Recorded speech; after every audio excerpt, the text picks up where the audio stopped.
നമസ്കാരം. മോദിയുടെ നേതൃത്വത്തിൽ ഇന്ത്യയുടെ പ്രതിരോധ ശക്തി പുതിയ തലത്തിലേക്ക് ഉയരുകയാണ്. അമേരിക്കയുമായി വ്യാപാര തർക്കങ്ങൾ നിലനിൽക്കുന്ന ഈ സമയത്താണ് ഹിന്ദുസ്ഥാൻ എയറോനോട്ടിക്സ് ലിമിറ്റഡും അമേരിക്കൻ എയർസ്പേസ് ഭീമനായ GE എയ്റോസ്പേസും ചേർന്ന് 113F404 GEIN-20 എഞ്ചിനുകളുടെ കരാറിൽ ഒപ്പുവെച്ചത്.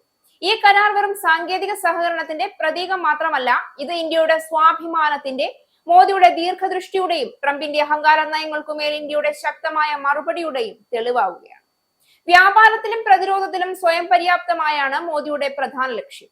ആത്മനിർഭർ ഭാരത് എന്ന ആശയം വെറും മുദ്രാവാക്യം മാത്രമല്ല, അതിപ്പോൾ പ്രതിരോധ രംഗത്തും യാഥാർത്ഥ്യമായി തീരുകയാണ്. അമേരിക്കയുടെ പ്രസിഡന്റ് ഡൊണാൾഡ് ട്രംപ് തന്റെ കാലഘട്ടത്തിൽ ഇന്ത്യക്കെതിരെ നിരവധി കർശന നികുതി നയങ്ങൾ നടപ്പിലാക്കി. സാങ്കേതിക കൈമാറ്റങ്ങളിൽ കടുത്ത നിബന്ധനകൾ ഏർപ്പെടുത്തി. എന്നാൽ മോദി പിന്മാറിയില്ല. അദ്ദേഹം വ്യക്തമായി പറഞ്ഞു, ഇന്ത്യക്ക് ഇന്ത്യൻ ജനതയുടെ താല്പര്യങ്ങൾക്ക് അനുസൃതമായ വിട്ടുവീഴ്ചയില്ലാത്ത നിലപാടാണുള്ളത് എന്ന്.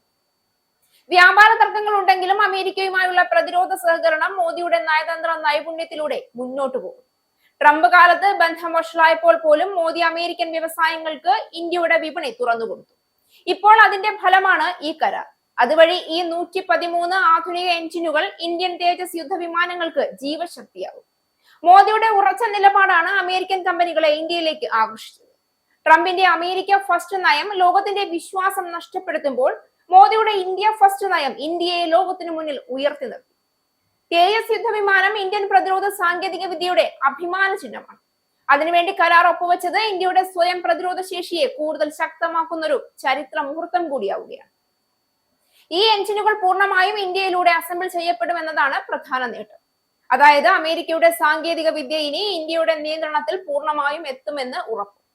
ലൈറ്റ് കോംബാറ്റ് എയർക്രാഫ്റ്റ് ആയ തേജസ് MK-1A 97 എണ്ണം വ്യോമസേനയ്ക്കായി വാങ്ങാനുള്ള കരാർ HAL-ന് ലഭിച്ചിരുന്നു.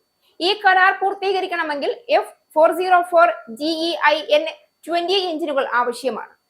97 തേജസ് MK-1A യുദ്ധവിമാനങ്ങൾ വാങ്ങുന്നതിനായി പ്രതിരോധ മന്ത്രാലയം സെപ്റ്റംബറിൽ HAL-യുമായി 62,370 കോടി രൂപയുടെ കരാർ ഒപ്പിട്ടു. സ്ക്വാഡ്രൺ ശേഷി ഗണ്യമായി കുറയുന്ന സാഹചര്യത്തിലാണ് ഈ കരാർ ഒപ്പുവെച്ചത്. നിലവിൽ തേജസ് വിമാനങ്ങളുടെ വിതരണം മന്ദഗതിയിലാണ്. 2021 ഓർഡർ ചെയ്ത 99 എഞ്ചിനുകളുടെ വിതരണത്തിൽ GE-യുടെ ഭാഗത്തു നിന്നുള്ള മെല്ലെപ്പോക്കാണ് ഇതിന് കാരണം. ഇതുവരെ 4 എഞ്ചിനുകൾ മാത്രമാണ് GE എത്തിച്ചിട്ടുള്ളത്. COVID-19 തുടർന്നുണ്ടായ വിതരണ ശൃംഖലയിലെ തടസ്സങ്ങളാണ് ഈ കാലതാമസത്തിന് കാരണമായി GE എയ്റോസ്പേസ് ചൂണ്ടിക്കാട്ടിയത്. പഴയ കരാർ പ്രകാരമുള്ള എഞ്ചിനുകളുടെ വിതരണം മന്ദഗതിയിലായത് വ്യോമസേനയുടെ സ്ക്വാഡ്രൺ ശേഷി വർദ്ധിപ്പിക്കാനുള്ള ശ്രമങ്ങളെയും ബാധിച്ചിരുന്നു. എങ്കിലും പ്രതിസന്ധികൾ പരിഹരിച്ച് എഞ്ചിനുകൾ പെട്ടെന്ന് ലഭ്യമാക്കുമെന്ന് GE എയ്റോസ്പേസ് വ്യക്തമാക്കിയിട്ടുണ്ട്. തേജസ് യുദ്ധവിമാനത്തിന്റെ പരിഷ്കരിച്ച വകഭേദമാണ് MK-1A. Single engine multi role fighter aircraft ആണ് തേജസ്. പ്രതികൂലമായ പരിതസ്ഥിതിയിലും കാര്യക്ഷമമായി പ്രവർത്തിക്കാനാകും. വ്യോമ പ്രതിരോധം, സമുദ്ര നിരീക്ഷണം, ശത്രു കേന്ദ്രങ്ങൾ ആക്രമിക്കൽ എന്നീ ദൗത്യങ്ങൾക്കായാണ് തേജസിനെ വികസിപ്പിച്ചത്.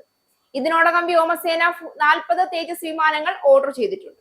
ഇതിൽ 2 സ്ക്വാഡ്രണുകൾ മാത്രമാണ് ലഭ്യമായിട്ടുള്ളത്. 2021 83 തേജസ് MK-1A ജെറ്റുകൾക്ക് പ്രതിരോധ മന്ത്രാലയം ഓർഡർ നൽകി. പുതിയ 97 എണ്ണം ഉൾപ്പെടെ 2034 വരെ മൊത്തം 180 വിമാനങ്ങൾ വ്യോമസേനയ്ക്ക് കൈമാറും. പഴക്കം ചെന്ന MiG-21 ജെറ്റുകൾ അടുത്തിടെ ഒഴിവാക്കിയിരുന്നു. ഈ ഒഴിവ് നികത്താൻ ലക്ഷ്യമിട്ടാണ് തേജസിനെ വികസിപ്പിച്ചത്.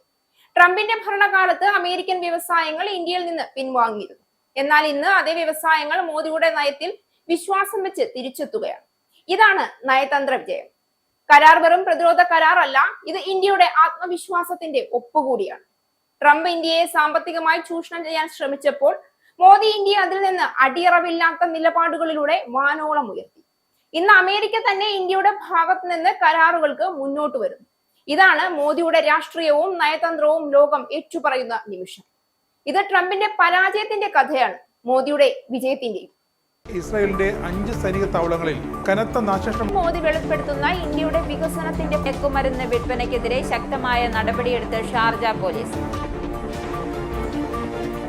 അമേരിക്കയിലെ സാധാരണ മനുഷ്യരോട് കൂടിയാണ് കോൺഗ്രസിനുള്ളിൽ പങ്കുവയ്ക്കാൻ ഓപ്പറേഷൻ സിന്ദൂറിൽ ഉപയോഗിച്ച